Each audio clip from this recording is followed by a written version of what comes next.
Last class में हमने वैदिक के ऊपर बात किया था हमने जो 9 प्लैनेट्स हैं उसके ऊपर बातचीत हुई थी।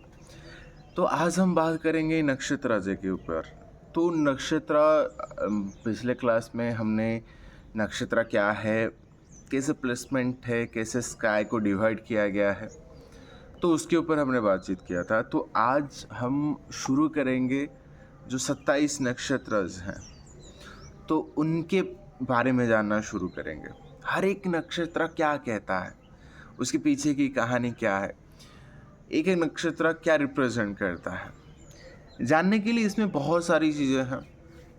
कभी कभी जब मैं खुद पढ़ता हूँ मुझे लगता है कि जितना जानता हूँ बहुत कम ही जानता हूँ, लेकिन जितना जानता हूँ कोशिश करूँगा सबको वो सारी चीज़ें देने के लिए। शायद हो सकता है हर एक पार्ट बहुत ज़्यादा लेंदी हो जाए जब मैं सारी चीज़ें आपको एक्सप्लेन करूँ, तो इस वजह से कोशिश करूँगा इसको 2 या 3 पार्ट में डिवाइड करके इसके ऊपर बातचीत हम करें। तो आज अश्विनी नक्षत्र का पहला पार्ट है। तो आज उस बेसिक जो चीज़ें हैं एक्चुअली मैं अपने खुद के एक्सपीरियंस से कुछ चीज़ें आपको शेयर करना चाहूँगा। सबसे पहले क्या होता है ना, जब आप नया नया पढ़ना शुरू कर देते होंगे तो आपको लगता होगा कि सर और कुछ बताइए, शायद इसके बाद कुछ और डेप्थ नॉलेज होगा जिसकी ज़रूरत पड़ सकती है, जो रियली काम आ सकता है। लेकिन क्या होता है ना, कभी कभी जो सबसे ज़्यादा ज़रूरी होती है वो सामने होता है और हमें पता नहीं चलता कि वो कितने इम्पोर्टेंट ज़्यादा है। तो इसी वजह से जो आज मैं अभी कहने वाला हूँ वो सबसे ज़्यादा ज़रूरी है। वो पहली बेसिक्स चीज़ें हैं। ये लगेगा कि नहीं सर ये तो कुछ भी नहीं है, लेकिन ये बहुत कुछ है। तो जितना मैं आपको बताने वाला हूँ आज की वीडियो में, आगे चल के जो भी बताऊँगा वो सबसे ज़्यादा ज़रूरी है। तो फिर ध्यान से सुनिएगा, समझने की कोशिश करिएगा, देखिएगा, वीडियो बहुत अच्छा लगेगा। और इसको हम कुछ पार्ट्स में डिवाइड करके बनाएंगे, क्योंकि अगर एक पार्ट में सारी चीज़ें कह दूंगा तो शायद वीडियो बहुत ज़्यादा लेंदी हो जाएगी और शायद इतना पेशेंस आपके पास नहीं होगा। खैर छोड़िए, तो शुरू करते हैं। आज सबसे पहला नक्षत्र है अश्विनी नक्षत्र। कुछ किताबों में आप देखोगे सबसे जो पहला नक्षत्र है कुछ लोग कृत्तिका को लेते हैं, लेकिन हम अश्विनी से पढ़ेंगे और अश्विनी को हम पहला नक्षत्र लेते हैं।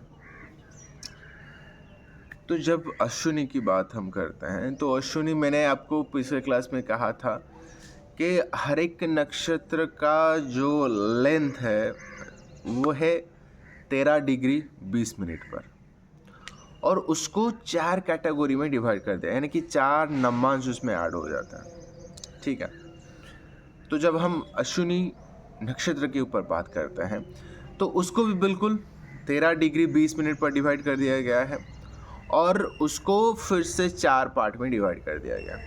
जब आप देखोगे, अगर आपको थोड़ा सा भी डाउट हो रहा है तो फिर आप जाइए पहले पुराने वीडियोस देखिए, जहाँ पर एक राशि को 3 पार्ट में डिवाइड कर दिया गया, 3 नक्षत्र दे दिया गया हर एक राशि को, और एक राशि को 9 पार्ट्स में डिवाइड कर दिया गया।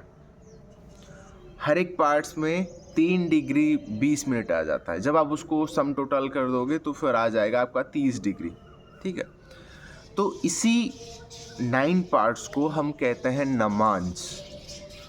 बहुत सारी कैटेगरी है, ठीक है, अष्टमांश है, नमांश है, द्वादमांश है, बहुत सारी, इसको वर्ग में कैटेगरी कर दिया गया। ये वर्ग क्या होता है जब हम वैदिक में पढ़ेंगे, फिर जाएंगे उसमें, धीरे धीरे जाएंगे आगे, लेकिन बस इतना समझ लीजिए, जो राशि है उसको जब हम 9 पार्ट्स में डिवाइड करते हैं तो उसको हम नमांश कहते हैं। तो जब हम अश्विनी की बात कर रहे हैं, अश्विनी नक्षत्र मेष राशि में आता है। तो अश्विनी नक्षत्र की जो लेंथ है वो है 13 डिग्री 20 मिनट पर। एक राशि में 9 पार्ट्स होते हैं। एक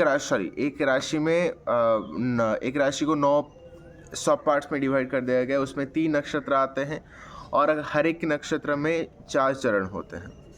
तो तो मेष राशि में वैसे 3 नक्षत्र आते हैं, एक नक्षत्र का 4 चरण, दूसरा का 4 चरण और एक नक्षत्र का 1 चरण, तो 9 चरण आ जाते हैं। तो बिल्कुल उसी तरह अश्विनी नक्षत्र की जब हम बात करेंगे उसमें 4 चरण आते हैं।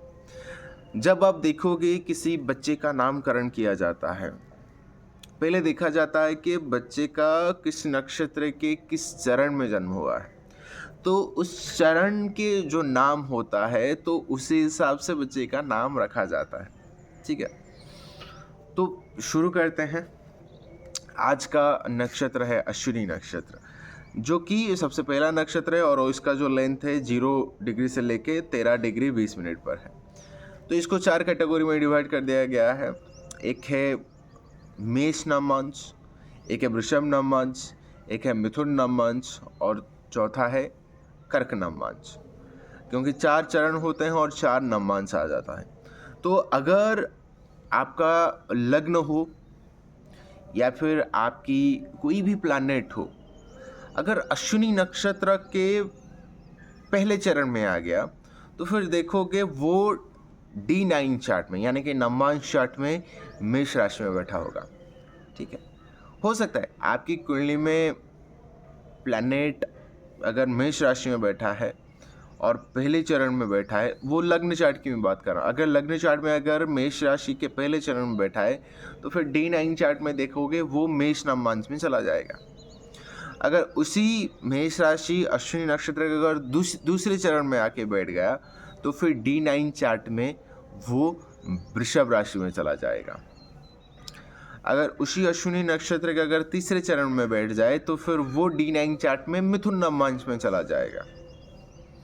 अगर चौथे चरण में बैठ जाए लग्न चार्ट में तो फिर D9 चार्ट में वो कर्क राशि में चला जाएगा। ठीक है, वो प्लैनेट की एक्चुअल पोजीशन है वहाँ पे। ठीक है, प्लैनेट की स्ट्रेंथ देखी जाती है, प्लैनेट की स्ट्रेंथ कैसी है, उसकी कोर स्ट्रेंथ कैसी है। जैसे कि मैं आपको और एक चीज़ समझाने के लिए बताना चाहूँगा।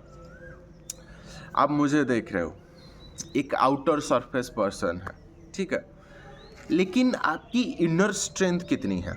अगर आप मुझे देखोगे तो फिर मैं आउटर सरफेस में ऐसा देखता हूँ, लेकिन जब आप मेरे गहराई में इनर सरफेस में चले जाओगे तो फिर देखोगे वहाँ पर बोन है, स्पाइनल कॉर्ड है, जिस पर जैसे मेरी जो पोस्चर है ऐसी बनी हुई है। ठीक है, तो आपका जो लग्न चार्ट है वो है आउटर सरफेस, आप बाहर से कैसे दिखते हो।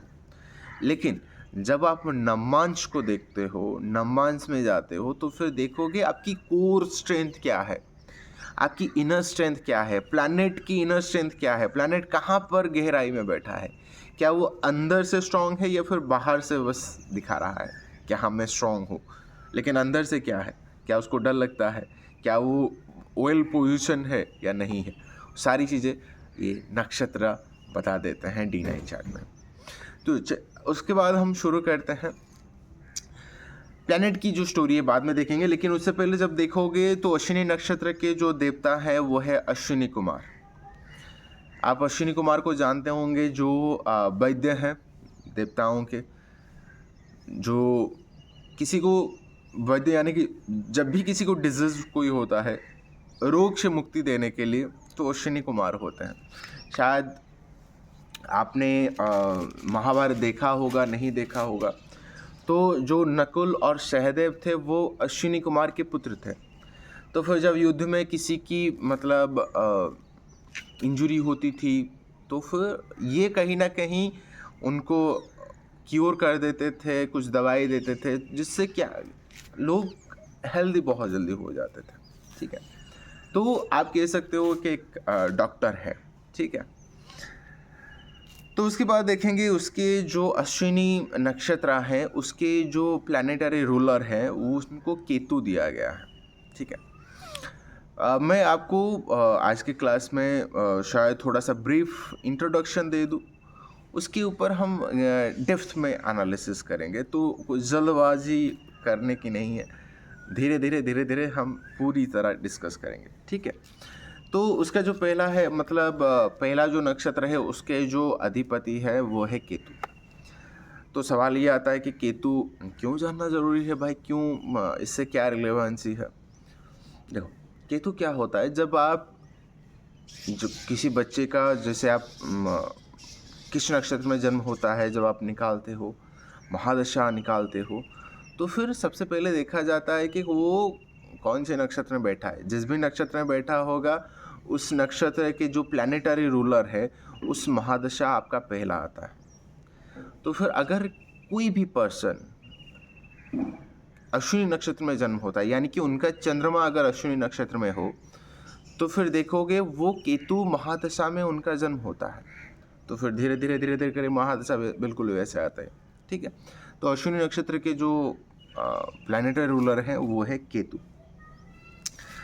इसका जो सिंबल देखोगे, इसको घोड़े का सिर कहा जाता है, हॉर्स हेड। ठीक है, तो आप देखे होंगे अश्विनी कुमारों को, तो फिर जिनमें उनका घोड़े का सर लगाया गया है। इसके पीछे भी कहानी देखेंगे, क्यों घोड़े का सर कहते हैं, उसके पीछे का कारण क्या है। लेकिन बस आप ओवरऑली जान लो चीज़ों को, जब इसको हम नेक्स्ट पार्ट में देखेंगे तो इसके ऊपर बात करेंगे। तो हाँ, इसका जो एनिमल साइन है, जैसे कि हमने सिंबल में देखा कि घोड़े का सिर है, तो फिर एनिमल साइन भी इसको घोड़े का दिया गया है। और इसका जो मोटिवेशन है, मोटिवेशन यानी कि क्या, जैसे कि आप कोई भी काम करते हो उसके लिए मोटिवेशन चाहिए।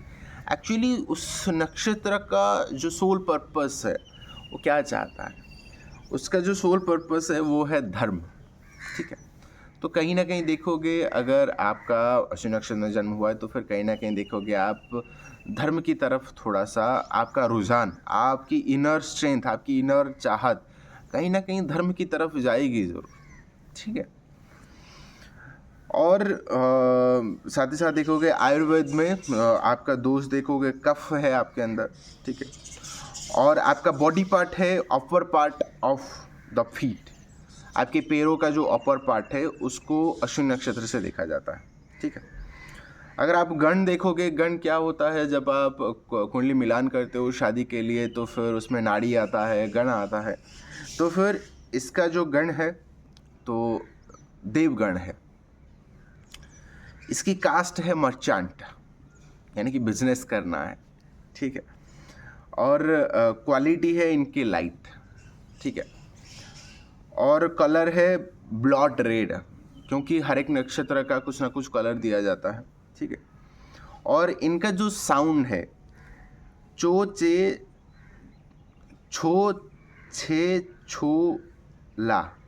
ठीक है, हो सकता है उसमें कुछ थोड़ा सा हल्का चेंज आ जाए, क्योंकि मैं थोड़ा सा इसको कंफर्म कर दूंगा नेक्स्ट सेशन में। ठीक है, क्योंकि उसका जो एक्चुअल प्रोनाउंसिएशन क्या होता है, ये जो चार चीज़ें मैंने आपको कही, ठीक है, ये क्या होता है, आपके किस चरण में आपके बच्चे का जन्म होता है उसी हिसाब से आपका नामकरण किया जाता है। ठीक है, तो ये 4 अल्फ़ाबेट है।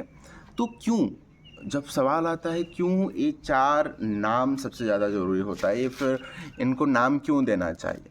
ठीक है, तो इस वजह से दिया जाता है क्योंकि हर एक नक्षत्र का कुछ एनर्जी होता है, और जब जिस चरण में आपका जन्म होता है, जब उसी हिसाब से आपको नाम दिया जाता है, तो फिर आप उसकी जो कोर एनर्जी है उसको एक्टिवेट कर देते हो। जब आप शोर विज्ञान पढ़ोगे, जब आप राग पढ़ोगे, तो फिर देखोगे आपका जो प्रोनाउंसिएशन होता है, जो उच्चारण होता है, तो उससे आप बहुत सारी चीज़ों को एक्टिवेट कर देते हो। जैसे आप देखते होंगे हम मंत्र जाप करते हैं, मंत्र से क्या करते हैं, चीज़ों को एक्टिवेट करते हैं।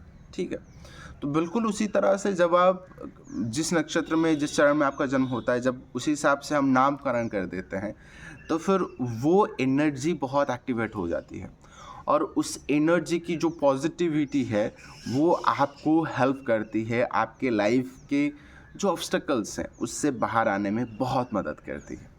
तो इसी वजह से ही ये सारी चीज़ें की जाती है। लेकिन अभी के टाइम पे देखोगे लोग आपको डिफरेंट नेम से पुकार देते हैं, लेकिन आपकी जो वर्थ नक्षत्र है, जन्म नक्षत्र है, वो उस हिसाब से नामकरण करना सबसे ज़्यादा ज़रूरी होता है। इससे क्या होता है, आपके लाइफ के एनर्जी एक्टिवेशन होने के साथ आपके लाइफ के आधे से प्रॉब्लम सॉल्व हो जाते हैं उससे। ठीक है, तो इस वजह से वो सारी चीज़ें ज़्यादा ज़रूरी होता है। तो ये था आपका अश्विनी नक्षत्र के ऊपर, क्योंकि अभी 15 मिनट हो गए हैं। तो नेक्स्ट सेशन में देखेंगे इसके ऊपर और गहराई में, और इसकी स्टोरी है, इसके पीछे की कहानी क्या है, तो क्यों इसको ऐसा नक्षत्र मिला है, क्यों उसको घोड़े का सिर कहा गया है सिंबल, बहुत सारी चीज़ें हम बात करेंगे नेक्स्ट सेशन में। तो उम्मीद है आपको पसंद आया होगा। अगर आप इसमें कुछ ऐड करना चाहते हैं तो बेशक ऐड करिए, और आप सबसे मिलते हैं नेक्स्ट वीडियो में। तो नमस्कार।